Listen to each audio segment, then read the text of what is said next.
RBI ने मौजूदा कारोबारी साल की पहली मौद्रिक नीति आज जारी कर दी। केंद्रीय बैंक ने नीतिगत ब्याज दरों में कोई बदलाव नहीं किया है। आरबीआई गवर्नर रघुराम राजन ने बीते महीनों में 2 बार रेपो दर में कटौती के बावजूद बैंकों के ब्याज दरों में कमी नहीं लाने पर नाराजगी जाहिर की। ईएमआई घटने की आस लगाए लोगों को आरबीआई से सीधे तौर पर कोई फायदा नहीं मिला, लेकिन आरबीआई गवर्नर चाहते हैं कि सारे बैंक जल्द रेपो रेट में पिछली कटौतियों का फायदा उपभोक्ताओं को दें।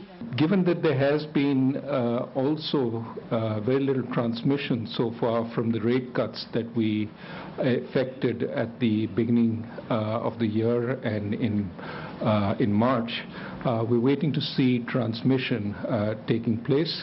केंद्रीय बैंक जनवरी और मार्च में रेपो रेट में 25-25 बेसिस पॉइंट की कटौती कर चुका है, लेकिन अधिकांश बैंकों ने इसका लाभ उपभोक्ताओं को देना शुरू नहीं किया है। आरबीआई ने रेपो रेट, सीआरआर और रिजर्व रेपो रेट में कोई बदलाव नहीं किया। Repo rate 7.5%, cash reserve ratio यानी सीआरआर को 4% पर बरकरार रखा गया है।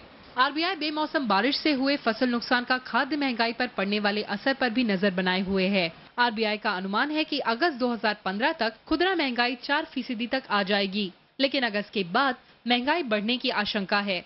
खुदरा महंगाई साल के अंत तक 5.8% तक पहुंचने के आसार हैं। केंद्रीय बैंक ने 2015-16 में 7.8% विकास दर का अनुमान रखा है। ब्याज दरों में कटौती की उम्मीद लगाए उद्योग जगत ने आरबीआई के कदम से नाराजगी जाहिर की है। आरबीआई वेट कर रहा है कि किस तरह से मॉनसून पैन आउट होते हैं और गवर्नमेंट के जो पॉलिसी एक्शंस है कि जो अनक्लॉक जो माइनिंग एक्टिविटी है वो किस तरह से चलती है, सुचारू रूप से चल पाती है, नहीं चल पाती, जितनी विंड और पावर लैंड अवेलेबिलिटी वाली बात है। इंडस्ट्री को पूरी उम्मीद थी और आशा थी और मांग भी थी कि वो किसी तरीके से जो है वो 50% रेपो रेट कम कर दें कि जिससे और इंटरेस्ट रेट कम आ जाए और धीरे धीरे करके जो लोग जो हैं particularly the small scale industry और जो होम लोन और जो दूसरे ऐसे कंज्यूमर प्रोडक्ट्स के लिए जो लोन होते हैं वो आसान किस्तों पे उपलब्ध हो जाए। रिजर्व बैंक ने और भी कई अहम ऐलान किए हैं। रिजर्व बैंक ने शहरी कोऑपरेटिव बैंक को क्रेडिट कार्ड जारी करने की मंजूरी दी है। इसके अलावा राज्यों के कोऑपरेटिव बैंकों को एटीएम शुरू करने के लिए भी आरबीआई से मंजूरी की शर्त को खत्म कर दिया गया है। Kriti Mishra, Rajya Sabha TV. Reserve bank की सख्ती का असर भी दिखना शुरू हो गया। देश के सबसे बड़े bank state bank of India यानी एसबीआई ने कर्ज की ब्याज दरों में 15 बेसिस पॉइंट की कमी कर दी है। एसबीआई की नई दरें 10 अप्रैल से लागू होंगी। इसके बाद निजी क्षेत्र के बैंक एचडीएफसी ने भी ब्याज दरों में 15 बेसिस पॉइंट की कमी का ऐलान कर दिया। एचडीएफसी बैंक ने 13 अप्रैल से नई दरें लागू करने का फैसला किया है। बैंकों के इन फैसलों से ग्राहकों को ईएमआई में थोड़ी राहत मिल सकती है। और आइए चलते हैं इस पूरे आरबीआई की मौद्रिक नीति पर बातचीत करने के लिए हमारे साथ हैं आर्थिक विशेषज्ञ रेनू कोहली। रेनू जी, बहुत बहुत स्वागत है हमारे कार्यक्रम में। दरअसल आरबीआई की अगर आज की बात करें मौद्रिक नीति की, यानी जो आरबीआई ने अपनी पॉलिसी लाई है सामने, उसमें कोई चेंज नहीं किया है और इससे ओवरऑल इंडस्ट्री को क्या फायदा होगा या नुकसान होगा? कितना फायदा कितना नुकसान देखती हैं आप? देखिए, स्टेटस को रखा जी, स्टेटस को है, लेकिन हमें थोड़ा सा पिछले 2 महीने की रेट कट्स देखनी पड़ेंगी। वो 50 बेसिस पॉइंट्स करी हैं जी। उसके खिलाफ बैंक्स जो हैं उन्होंने कोई ट्रांसमिशन नहीं किया है। तो फर्ज करिए अगर रिजर्व बैंक 25 बेसिस पॉइंट घटा भी देता इंटरेस्ट रेट्स, तो उससे कोई फायदा नहीं होना वाला था।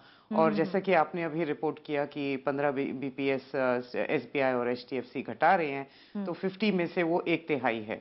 तो आप ट्रांसमिशन देखिए, हमेशा जो होता है कि ट्रेडिशनली एक तो 2 बातें हैं कि इंडियन बैंकिंग सिस्टम जो है वो स्ट्रक्चरल नीचे घटाने में बड़ा समय लेते हैं, लेकिन जब रिजर्व बैंक रेज करता है वो उसमें ऊपर वाले में वो फटाफट फॉलो करते हैं। वो कुछ स्ट्रक्चरल वजह है और थोड़ा सा बैंक्स अपनी प्रॉफिट्स भी देखते हैं, बैलेंस शीट भी देखते हैं, एक इकोनॉमिक साइकिल मतलब ग्रोथ कैसी हो रही है, लेंडिंग कैसी हो रही है, डिमांड कितनी है क्रेडिट की, उससे भी फर्क पड़ता है। लेकिन आज आरबीआई गवर्नर ने काफी सख्त आवाज में, काफी सख्त स्टेटमेंट दिया है बैंकों को और उसके बाद हम मामूली घटत या हम कहें मामूली ये कहा कि कमी देखने को मिली है इस रेट्स में, लेकिन वो भी सरकारी बैंक और एचडीएफसी की तरफ से देखने को मिला है। सेकंड पॉइंट ये था कि बैंक्स जो है एक लैग से मतलब कुछ समय बाद फॉलो करते हैं, क्योंकि जब वो इंटरेस्ट रेट्स अगर एकदम घटा देते हैं तो सबसे पहले उनको लेंडिंग साइड पे जो है फर्क पड़ता है,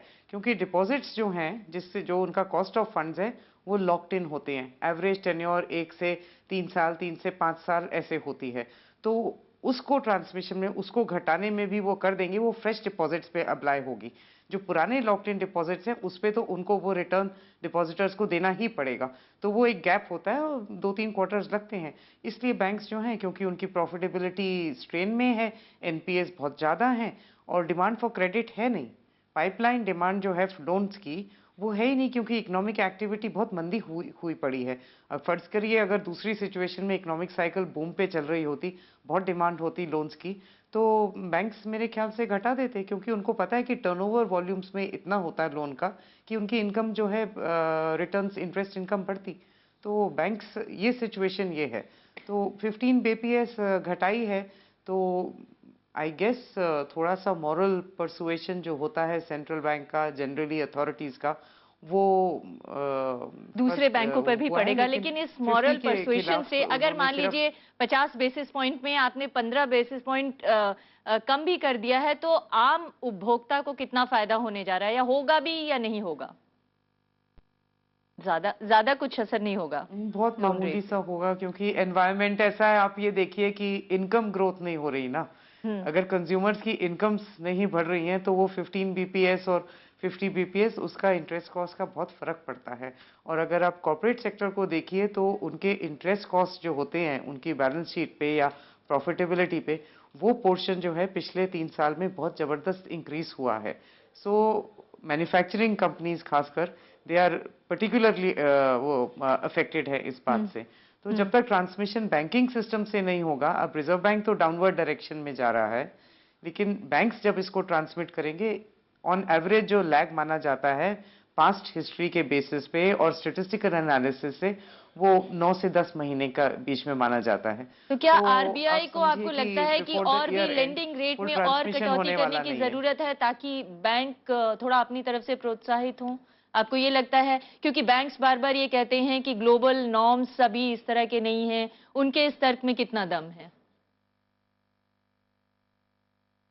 नहीं, मेरे ख्याल से अगर रिजर्व बैंक 25 बेसिस पॉइंट और घटा देता, ऐसा नहीं होता कि बैंक्स जो हैं कल ही वो घटा देते, ऐसा नहीं होता, और बहुत ज्यादा घटा देते, सिंपली क्योंकि उनके डिपॉजिट्स जो हैं, आप देखिए इंटरेस्ट इनकम जो है, नेट इंटरेस्ट मार्जिन जो है, वो डिपॉजिट्स पे जो वो अर्न करते हैं और देते हैं डिपॉजिटर्स को, और लोन्स के ऊपर जो अर्न करते हैं, वो उसका गैप होता है, उसका डिफरेंस होता है। तो वो उसमें जो है एडजस्टमेंट एसिमेट्रिक होता है, एक जल्दी आता है, दूसरे लैग से आता है, तो वो जो है वो कहीं मिड पॉइंट देखेंगे। तो 5-6 महीने 3 क्वार्टर मान के चलिए, आप पूरा ट्रांसमिशन होने में लगेगा।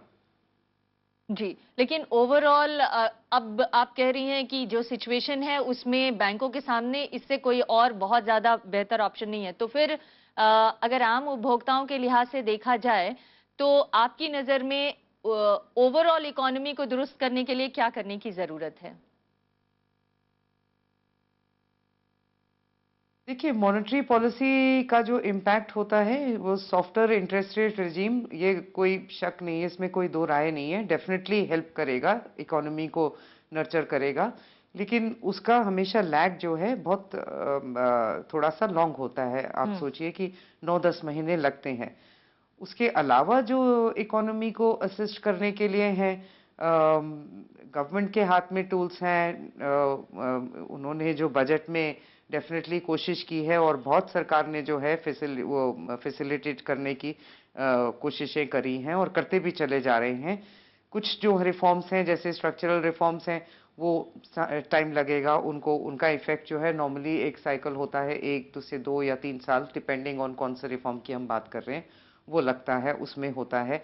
कुछ ऐसे हैं चीज़ें जो नेचुरल वे में ही टाइम लगेगा, जैसे अगर हम फर्ज करो एग्जाम्पल के लिए इंफ्रास्ट्रक्चर फर्म्स लेते हैं, जो प्रोजेक्ट्स जिसके बारे में इतनी चर्चा हुई है पिछले 2-3 साल में, जो स्टॉल थे, different land acquisition, environment clearance वगैरह इन इश्यूज की वजह से उनकी क्लियरेंस बहुत फास्ट हुई है। लेकिन पिछले मई से ये एक्सपीरियंस है कि जितने भी प्रोजेक्ट क्लियरेंसेज इतनी फास्ट क्लियर हुए हैं, डिस्पाइट दैट वो प्राइवेट सेक्टर इंफ्रास्ट्रक्चर फर्म्स में वो एपेटाइट नहीं है कि वो, उनकी बैलेंस शीट्स इतनी स्ट्रेन्ड हैं और नॉन परफॉर्मिंग लोन्स इतने इंक्रीज हो गए हैं कि एडिशनल रिस्क लेने का एपेटाइट नहीं है, ये माहौल नहीं है।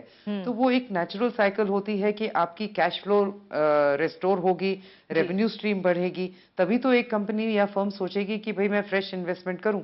तो वो जो है वो एक ऐसी साइकिल है, एक कहते हैं कि पास्ट ग्रोथ में अगर बहुत जबरदस्त ग्रोथ हो गई, बहुत रैपिड एक्सपेंशन हुआ, कंसिस्टेंटली हुआ, तो वो अपने आप में ही एक अनसस्टेनेबल सिचुएशन पे आ जाता है। It has to slow down. तो वो वाली सिचुएशन चल रही है अभी। रेनू जी, हमसे बातचीत करने के लिए आपका बहुत बहुत धन्यवाद।